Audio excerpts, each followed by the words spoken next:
Hello, hello, hello, hello, hello. Mwiroreri wa Mawoni ma Njoki wi mwega. I hope you're good. Wambere ni kumucokeria ngatho ndimwire asante sana for taking your time and always supporting me to get this dream far. Na ndimwire Ngai wa moyo amurathime na ndimwire ni wega. Mr. Oshiodho, my manager, asante sana. Thank you for always making sure that this mutambo is up and running. I don't take this for granted. Pastor Nesh, asante sana. Ivan, asante sana. My viewers, my fans, asante sana. My family, asante sana. Na Ngai wa moyo amurathime. Today I want to talk about addiction and judgment. I want to talk about how quickly we judge people for their addictions. There are so many types of addiction. Sometimes we take an addiction for alcohol, for drugs. There's so many addictions that I cannot even mention in one day. If I went through all kinds of addiction that we have, it would be just so much to mention. But I'm just going to talk about a few of the addiction that we already know and always think that that is the only addiction that we have. But actually, there is more than 1, 2, 3 addiction, and how we judge people with their addiction. So I want to mention the first addiction that we have is for alcohol, and I think so many people are addicted with alcohol, and we don't know the background, the root cause of this problem, because it's such a problem, it's such a big problem, and we never know why people, we never even take time to see why people are addicted.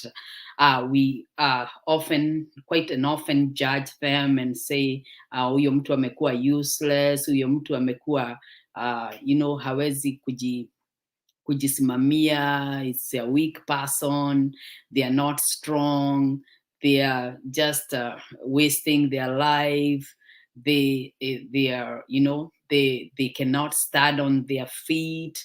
We always blame them and kind of use all kind of words to trash them, me included. I am not any good. But anyway, we never take time to see, why is this person so addicted? Why do they like alcohol so much? Why do they like drugs so much? Why is this weed being like food, breakfast, lunch, and dinner to someone? Why is this sex addiction so bad? Why is this person so much into sex? Every Tom, Dick, and Harry that comes and asks your lady to just give in. Why is this person so addicted to food that they eat like gratin? Like, they never say they are full no matter where they go. You'll never find that person saying, oh no, I have had enough. I am not going to eat when I go to this person because I have already eaten. Why is this person so addicted to water that they drink so much water to a point of overhydrating yourself? I know we say that water is good, but if you don't wash out, you can also intoxicate yourself with water. I know people don't know that, but there is such a thing as water intoxication. There is such a thing.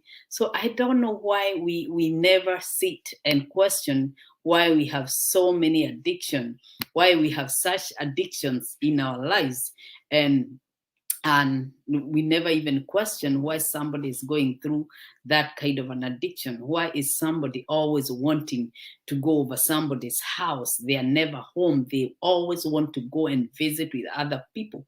Why is this person always working so hard?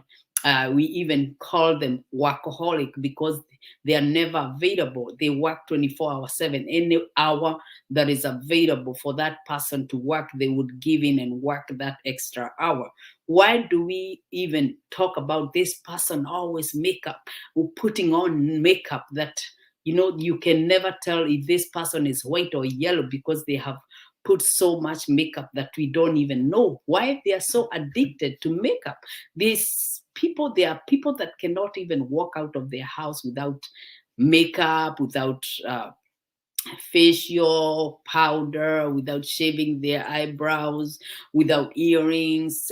Not like me, joking me. I can just walk anyhow and I'm okay, I'm good. I can go anywhere without even applying lipstick. The farthest I go is lipstick. And if I do more and even better, I'll put some powder, I'll put some eyebrows. I pencil and stuff. I'll put something, an earring, sometimes I'll put that, but it's not always the case. Why is it that people have such addictions? Why is it? We often judge them. We always talk bad, ill talk about how they are addicted to such and such things. We don't know if this person has been, going through some stress in their life. They are going through some depression. They are going through some separation. They have lost a loved one. There is that feeling that is disturbing to them, that they are trying to numb, and the only way to numb is negatively taking that thing they're addicted to. I know it is such a struggle, and sometimes I can say the sane one for now, because we know you don't know about your tomorrow. The only thing you can do is pray and prophesy to yourself that you will not get into that. But we can never point fingers. We can never throw stones because we do not know our tomorrow. But the only reason we can ask, or the best way we can deal with these things is prayer. But there are people who cannot even pray, and especially when you have so much stress, and sometimes you have prayed for so many years, so many months, so many days, and you feel like God has abandoned you, and you feel like He's not listening. And then the next thing, you want to take everything to yourself. You want to take that burden to yourself. You want to take that puzzle to yourself to solve. And the next thing you find yourself doing is being addicted to that thing that you never thought you would be addicted of. Yeah. So you get into alcohol, you get into sexual addiction. There are people who are sexually addicted because this is a generational curse. This is a generation behavior. Your mother was a prostitute. Your father was a prostitute. Your sister was a prostitute. Your grandmother was a prostitute. Grandfather was a prostitute. And you tend to just get those genetic makeup from your family, and there are some others who are also going through struggles. That some people have been, they gave themselves all to a relationship. They were so naive when they got married. They were either a virgin, or they never slept with anybody else. And then the man they got married to, or the man they involved themselves with, or the woman they involved themselves with, happened to be a Casanova. They're all over the place. And because you got disappointed with your first love, now you decide, okay, this is it. I am never going to give myself to any man. I'm never going to keep myself holy for any woman. I'm never not going to keep myself just like that to any man or to any person, because what good does it do anyway? I am sitting here and my man is moving all over and about, and my woman is moving all over and about. So what is that I am waiting to get? I can get anything from these people. So you decide you're also going to inherit that behavior of sexual addiction. So you also start moving around. We do not know the cause of somebody's behavior. Why is somebody behaving the way they are behaving? Maybe they are single mothers that they are single mother. They come from a single mother, and all they saw their mothers doing is bring a man here. Today is John. Tomorrow is Peter. The other day is Moses. The other day is Shadrach. We do not know the cause, and we tend to quickly judge why these people always are all over the place, why they are doing what they are doing. We never tend to understand them. We never even sit to try and understand what's going on in their life. So there are so many types of addiction. Somebody eats too much because they are stressed, and the only thing that calms their spirit is eating too much. The moment you're eating, you feel like you're killing time, and your depression is coming down. So you start eating every time you want to put something in your mouth, just to calm that feeling that is so bad in your life. So we do not understand. We do not even know why somebody is addicted. You could have gone to the clinic and they did your blood work and somebody told you, hey, you know what, I'm sorry to tell you that you're positive. I'm sorry to tell you you have cancer. I'm sorry to tell you you have heart problems. I'm sorry to tell you there is this going on in your life. And, there is not much hope that I can give you. So we do not know why somebody is addicted and they just seem not to care for us. And sometimes we try to help, we put them through rehabilitation, we put them through counseling, we pray for them, and we don't see much change because the change has to come from within. Also, the change has to be self-centered. You also have to be willing to change for somebody to be able to change you, because change comes from within.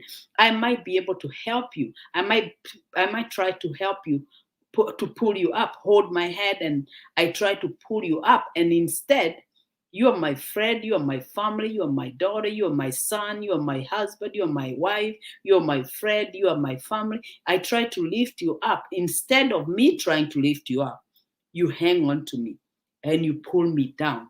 So instead of me lifting you up, you pull me down, and I also become a victim of the addiction.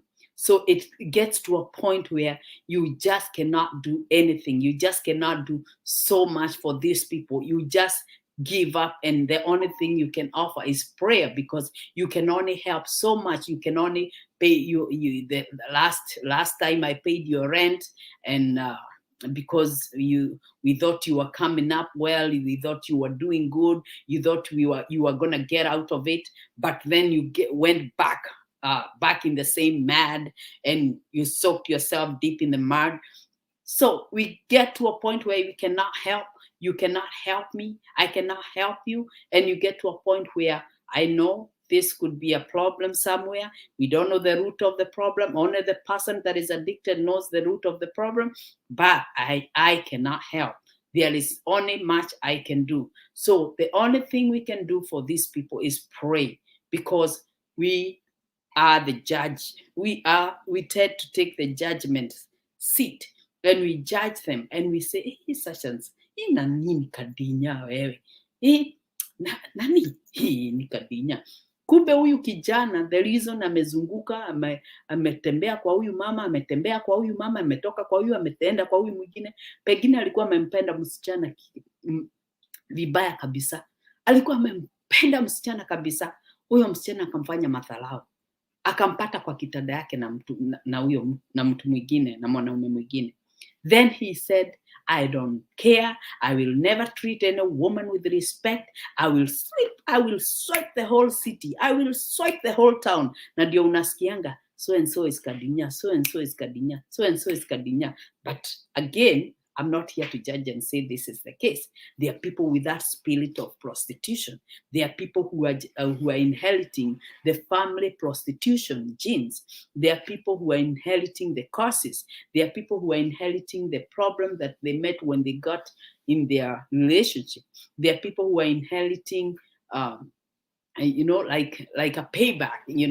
I have to pay back what I got. Huyu alinipatia ugonjwa na mimi sasa nitawapea wote. Kila msichana nitaona, ama kila mwanaume nitaona, nitalala na yeye na nitampatia ile kitu nilipewa na wengine. So you tend to have an excuse why you're doing what you're doing. And we, the public, tend to judge you for what you're doing in a very negative way. And that doesn't help the addicted people. What it does, it isolates them. And then they get into depression. And then next thing, they cannot even help. That is why you hear people are dying left, right, and center, because we are not helping. We are judging them more than we could even judge anybody else. So we need to visit the root of the problem, and because people might not open up, not everybody want to talk about what is going on in their life. A lot of people are hiding. In public they act like they are sane, they are giving a big smile. In their homes and private places, they are dying. They are silently dying. So we need to understand people, and when we see people acting in a different way, We need to understand somebody could be going through a storm. Somebody could be going through an addiction. Somebody could be going through a private issue that we never knew about. So it is always good to uh, to just take a minute, deeply think about what this person could be going through, because we do not know what this person is going through. Only them can tell their situation. We are not wearing their shoe. Only the wearer of the shoe know where it hurts. And we are so quick to judge, so judgmental. All of a sudden, you see Njoki doesn't drink. She has started to drink so much. You wonder whether it's just a lifestyle. Now she has gotten to a class of drinking. No. Start thinking, start wondering what is going on in her life. Is there a feeling that is there a kind of feeling or a situation that she's trying to numb with alcohol? Is there some feeling situation she's trying to calm with weed? Knock on the wood. Yeah? Is there a feeling that she's trying to numb with sexual addiction? Is she been hurt? Has she caught somebody red-handed? Or could my husband have caught me red-handed? That's why he's drinking now. That is why he's into alcohol. That is why he's into drugs. We do not know, knock on the wood, what is going in other people's lives. The best thing we can do as brothers and sisters is to pray. Pray for each and every situation. Pray for our children. Pray for our spouses. Pray for our families. Pray for our friends in the community. Because we do not understand in the hidden places what is taking place. Somebody could be showing up looking all happy and well dressed and nicely, looking so professional. And deep inside their heart, they're hurting, they are wounded. So it is always good to think what is going on.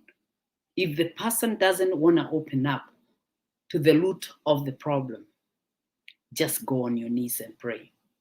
Pray for the unspoken situation that need to be unraveled. Pray about that. Pray for them. Pray for addiction to go. Things can happen through the word of prayer. God can hear us because the person in that situation may not even think that there is God, because they have probably talked to God so many times that they feel like they are not even being heard. So it's always good to think about these people and the situation they are going through. And with that said, I want to say thank you again to my manager, Mr. Ushodo. I want to say thank you to Mr. Pasternesh, Mr. Pasternesh. Yes. My fans, I want to say thank you, and especially my sister, Grandis. I love you so much. And all those that support me, I want to say thank you. Remember to subscribe to my channel. Remember to like on my Facebook channel, my Facebook page. Remember to like on my YouTube channel. It's Njoki Nduati, in case you don't know. And I want to say that if it were not for you, if it were not for God on my side, I would not be able to air this Mutambo in time. I would say that I have gone far, that God has been faithful, that so far it's the grace of God that has sustained us, that's been with us. And I want to say, whatever your addiction is, whether it's for food, you drink too much juice and you cannot stop, whether it's eating too much, drinking too much, taking drugs too much, taking weed. I don't know if you eat weed. Do you eat weed or smoke weed? Weed smoking too much. Whether it is driving too fast, addiction of driving too fast, there is such an addiction. Whether it's that prostitution that you do too much, let me say, there is nothing too impossible with God. God can wipe away that addiction if so you're willing if you're willing to be healed of that addiction, be safe and stay connected. Till then, see you on Saturday as we debate on a different topic. God bless.